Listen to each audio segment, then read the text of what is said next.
If you have an interest in UFOs, you might have heard about the infamous Roswell incident. In 1947, a UFO crashed near Roswell, and the incident was featured in all newspapers. What many do not know, however, is that one of the pilots on board survived and was able to make contact with the U.S. Air Force.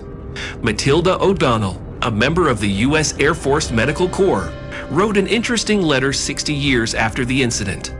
When the news of the UFO crash reached the base where Matilda was stationed, she was ordered to accompany a counterintelligence officer to the crash site. Her task was to examine the alien bodies that were recovered from the crash site. However, one of the aliens they recovered from the site was alive but unwilling to make contact or show any signs of communication. Matilda was asked to examine the patient, and she soon realized that the alien was attempting to communicate telepathically. Even though it was against all safety protocols, Matilda was forced to become the companion of the alien. In her own words, this was a betrayal by her own country. She was used as expendable material. However, the alien, whose name was Errol, was not trying to harm her. Instead, he was trying to find common ground through telepathy, and step by step, he began to make contact by sending her images and emotions. Matilda's letter sheds some light on the incident and offers a fascinating account of her experience with one of the surviving aliens. The military gave her a set of questions to ask the alien, and she began with, "Who are you?" The alien replied, "Physiologically speaking, I have no sex. We have no internal or external reproductive organs. You can't understand our bodies.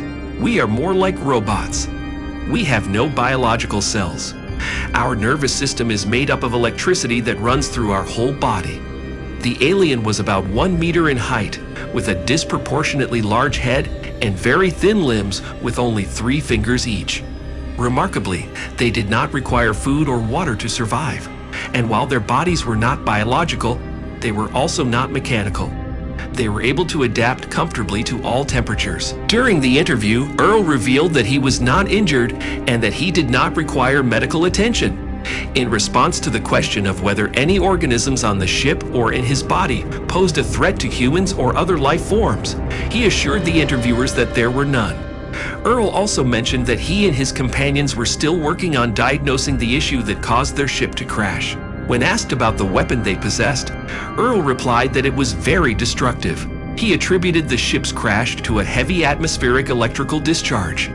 Earl explained that they had been exploring burning clouds, previously unknown types of radiation, and explosions in outer space. When asked about his planet and how his ship worked, Earl simply replied that the interviewers would not be able to understand. He did reveal that their mode of communication was similar to that of humans. Earl refused to disclose their place of origin or if their government would be sending someone to meet with human leaders. Earl and his group considered Earth a sanctuary and intended to protect their property. Earl was critical of humans, describing them as unhappy and fragile, and expressed reluctance to formally introduce himself to people. He indicated that it's enough for us to observe.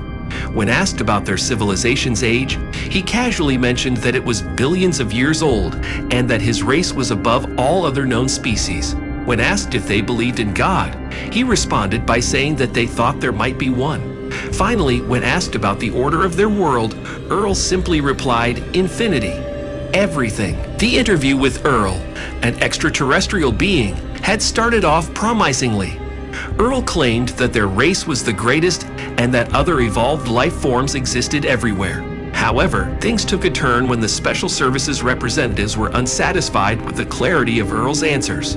A few hours later, Earl was questioned again, this time with military personnel present. However, their attempts at conversation were rebuffed until the interview was conducted with Errol alone. Errol revealed that fear had gotten in the way of understanding and communication. Despite the efforts of the base, clairvoyance included, Errol only gave information when he was alone with the interviewer. When asked about drawing symbols that could be translated, Errol doubted it. When asked how they would let them know they wouldn't hurt Earl, the answer was simply, "You try." The future, according to Earl, was to maximize the benefits for their race. As for the order of their world, it seems that their race is considered the greatest and evolved life forms exist everywhere. Earl and Errol's responses suggest that a clear and open understanding of different species can be impeded by fear and communication barriers. The interview with Earl and Errol ended with disappointment for the military representatives who were unable to communicate effectively with the extraterrestrial beings. Matilda was then ordered to teach Errol how to read and write in English by reading books together. Errol's progress was successful, and he was eventually able to read and communicate his thoughts in English after reading the Bible cover to cover.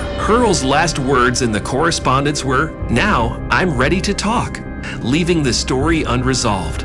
It is not known if there is a sequel or if the rest of the letters were ever published. The situation is open for interpretation, and whether or not there is more to the story remains a mystery. It's intriguing to think about the possibility of communication with extraterrestrial beings and the challenges that come with it. The story highlights the importance of understanding and the difficulties that can arise when fear and communication barriers exist. It's also interesting to consider the potential outcomes and implications of successful communication with an intelligent species from beyond our world. What did you think of it? Write in the comments. Be sure to get likes, subscribe to our channel, and check out other amazing stories.